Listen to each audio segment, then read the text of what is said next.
The first shot rang out across the lake. Then another. Then another. A teenager screamed. Others ran. Some dove into the water. But there was nowhere to hide. They were trapped on an island with a man dressed as a cop and carrying a semi-automatic rifle.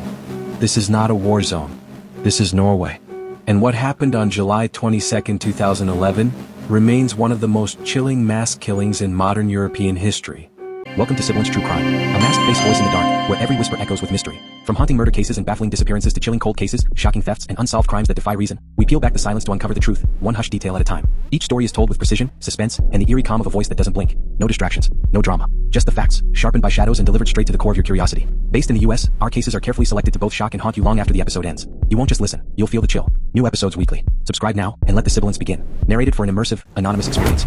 Norway, peaceful, safe, ranked as one of the happiest countries on Earth.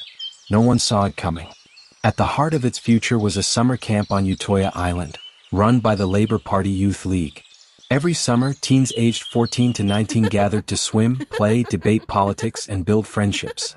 But on July 22, 2011, the very ideals of democracy and youth hope became the target of a twisted ideology. At 3:25 p.m., a car bomb exploded outside Norway's Prime Minister's office in Oslo. Glass shattered. Concrete crumbled. Smoke filled the sky. 8 people were killed. Norwegian authorities raced to the capital. The nation held its breath. Was this a terrorist attack? Yes, but it was only the beginning. Meet Anders Behring Breivik, 32 years old, clean-cut, intelligent, and consumed by far-right extremism. He hated immigrants, hated Islam, hated the Labour Party. And now, dressed in a fake police uniform and armed with a Glock, a Ruger Mini 14 and over 1,500 rounds of ammo, he was on a ferry to Utøya Island. There were over 500 teenagers on the island. 5:17 p.m., Breivik arrives, claims to be conducting a safety check following the Oslo bombing. The camp director walks toward him.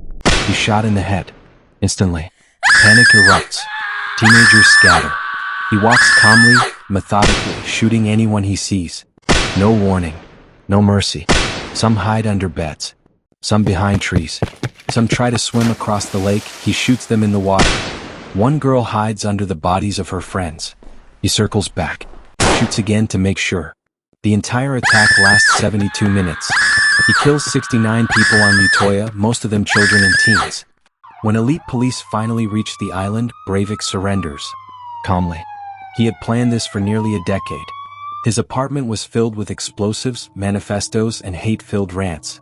He wanted to start a war, not just in Norway but across Europe. His trial was chilling. He smirked, showed no remorse. In 2012, he was sentenced to 21 years, extendable for life. The survivors were scarred, physically, emotionally. Some became activists. Others went silent. Norway didn't respond with vengeance, but with unity. Memorials rose. Hate speech laws tightened. The world watched as a nation healed with compassion, but never forgot. How do you forgive the man who slaughtered your friends? How do you process evil that looks like law enforcement? And what does it say when hate doesn't hide in the shadows? It walks in uniform among children with a smile. This was Norway's 9/11 moment. And yet, few outside Europe truly understand what happened on Utøya. What would you do if you were trapped on an island, and the killer looked like law enforcement? Let me know in the comments.